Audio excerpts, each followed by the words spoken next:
So game time to plan for retirement. Open your free iTrust Capital account today and get your crypto IRA. iTrust Capital is the official cryptocurrency platform of the USC Trojans. And if you want the inside scoop on this game and all things Trojans, be sure to sign up for the 3 Torches presented by Smart & Final.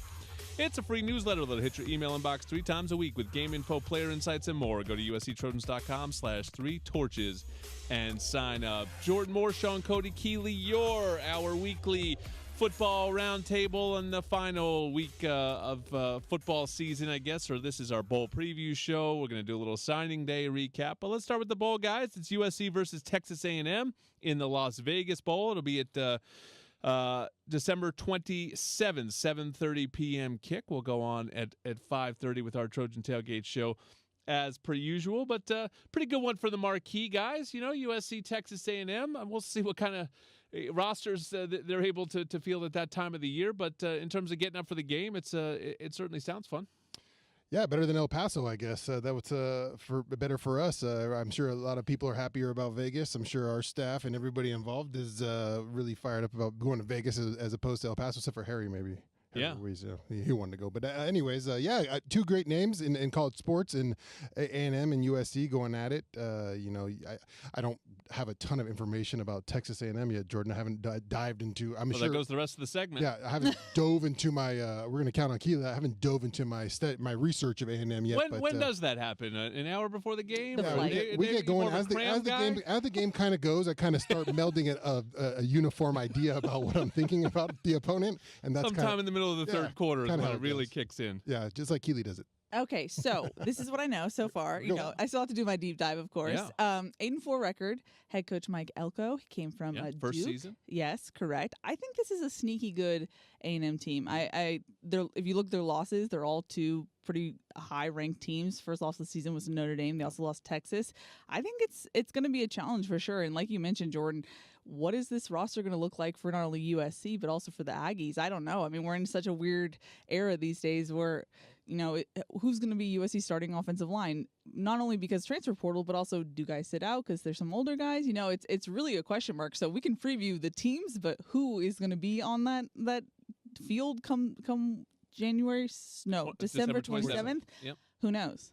Yeah, and I think both programs are in a lot of ways in similar places. I agree with you. Texas A&M, I've watched them, some this year. I think they're better defensively than they are offensively. They probably would have beaten Texas. They just could not score at all in that game. But both sort of want to achieve more than where they have this year and where they have recently. I think they're both aspire to the greatest heights, and I guess everybody does. But these two programs, I think, are fully invested and want to use this game as a launching pad. I'm just curious, Sean, is it possible to use it as a launching pad? We felt, I sort of would ask that question going into the Holiday Bowl last year, and that did feel like a launching pad when we were done with it. Yeah, you felt that they used it the right way. It felt like guys had their minds. The guys who played felt like they used it in the right way, and they were excited about what was to come for USC's future. Obviously, did it work out for this season? No, it didn't. It was 6-6, so it didn't really work out. It wasn't really a spring pad, but it did give you a sense of feeling better at the time, and I think that's what they'll try to do with this game. And like you said, you don't know who's going to be in there, but you take the guys that you're with who are going to roll, and that's who you got. At least you got those guys for next year, and you can build on something there. As far as Jaden Maava, too, I think this is good development time for him as well because he's only had 3 starts under his belt, and Riley acknowledged that he is the guy going forward. So this is great time for him to develop and get that momentum heading into spring and beyond. Yeah, I think that's the biggest thing is individual guys, right? Yeah. Maava's a guy that can use the reps, can use the momentum. I mean, there's a lot to be gained there. We'll see about the veteran players too. I mean, we haven't even gotten to that part of the season. So right now we're looking at, okay, so-and-so's in the portal. That means he's probably not playing the bowl game. I think technically you can be in the portal and playing the bowl game. I think we saw that a couple years ago, right? It determines in the head coach. Game. Yeah, there was I'm blanking on the name of the player, linebacker who played in. Yes, in the I know game, who you're talking in the portal. about. Yes. but who knows about that? And then you'll see opt-outs and the rest of it. So certainly lots of information to come. But whoever gets out there will have a nice stage. Vegas against Texas A&M. There are new players that have since been signed to USC since we last talked. So we will talk to Coach about them coming up a little bit. But first, we're going to get into it a little bit in a signing day recap. That's coming up next on Trojans Live. Welcome back to Trojans Live. Our Best in the Game is brought to you by Old Dominion Freight Line, official freight carrier of USC Athletics, helping the world keep promises. For Best in the Game, I'll tee up one name for each of you. Sean, I'll start with you. Jakeem Stewart, 5-star defensive lineman. Something you know a little bit about. This is exactly what everyone's sort of been craving is a difference maker up front in the defensive line.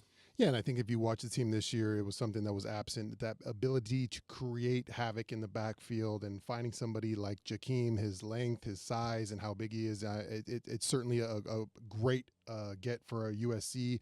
Coach Henderson getting the ability to get his hands on him and mold him. Not a ton of film on him in high school, didn't play a ton of games, but I mean, you see him, the way he moves in some of these drills and the way he had that season. You saw him out there, and the kid got a chance to talk to him a couple times here and there, and just seems like he loves football. He's passionate about trying to obviously be a great collegiate player, but take it to the NFL. So a guy who has aspirations to play at that level, he's gonna put in the work, and he seems like a player who's got the attributes. But you also, once you have the attributes, you got to have that work ethic, and it seems like he's got all those kind of boxes you want to check for a big time recruit. And Keely, a 5-star quarterback, the most important position. You bring in a local kid in Hassan Longstreet. Yeah.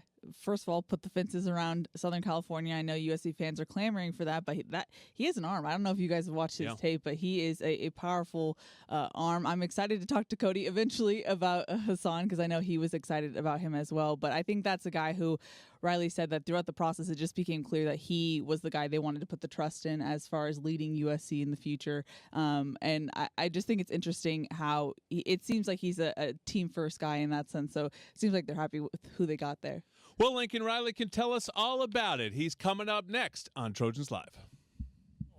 One final segment of Trojans Live for 2024. Jordan Moore, Sean Cody, Keely, you're with you. The over-under is presented by Pechanga Resort Casino, proud partner of USC Athletics. I don't have a new over-under at per Keely's request, since she's the real boss around here. I went back. I watched every single last segment to tally up the final scoreboard.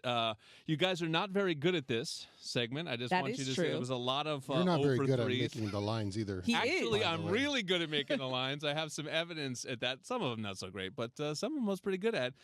But the final scoreboard. Oh, gosh. The winner, the over-under champion, Sean Cody. Wow. I'm obviously the best at this game. I'm so if you watch every week, you know how good I am. I mean, when we started this, you didn't even know what an over-under was. Yeah, we're learning now things at all times. Yeah, it was I'd like to thank a lot of people when it comes to this award. Are you giving me an award or no? I mean, it's like just give me an Aaron Rodgers belt situation. Thanks, guys. I'd like to thank. Here's my credential from the year. Thank you for this. No, just a tremendous lot of work goes into those over-unders every week on my end. You just have to prepare on so many different aspects of the football game, because Jordan Moore's going to come with that line, and yeah, it was a ton of work, but I'm happy it all went to the right direction. Gentry tackles for loss. You got correct. That was an under. See, you had the guts to go under on something. Yeah, a lot of you guys going over and them not hitting. You all hit on Woody Marks getting 1,000 yards. Woo. Jacoby Lane. This is I set the over under Jacoby Lane touchdowns at 9.5. He finished with 9. Ooh. That's a nice line, Jordan. I have 2 shout-outs to our guy Cody Kessler, who is not here today. One, his World Series prediction was Dodgers in 5. Well done. He got that point. Okay. Secondly, do you know who the Las Vegas Bowl touchdown single game record holder is? Cody Not Kessler? me. Oh, it's Cody Kessler. Oh, there we go. So Shouts there you to go. him. All right, we will talk to you. How much longer we got, Rick? Thank you, Rick, for all your work, for keeping us on the clock. Our Thank broadcast you to crew. Producer Gia. Thank you to our broadcast crew. Everything, as I mentioned, has gotten so much better year after year with this show, and this is the best one. It's not done though. We have a whole spring to come. So thank you to everyone involved. I already said producer sorry. Gia. Sorry. Now that's a second shout out. All right, we're done. Hey, fight on, everyone. This has been Trojans Live, presented by Monster Energy. Unleash the beast. Mayava back in, winds and throws. Jacoby Lane again. That's his second touchdown catch. Catches it at the goal line, steps in, unimpeded, with an Irish defender right behind him. The Trojans score. Tune in Monday nights at 6 p.m. on 710 ESPN and on the all-new ESPN LA app. And follow us on the ESPN LA Trojan Media Network. Trojans Live is an exclusive presentation of Play Fly Sports on 710 ESPN and the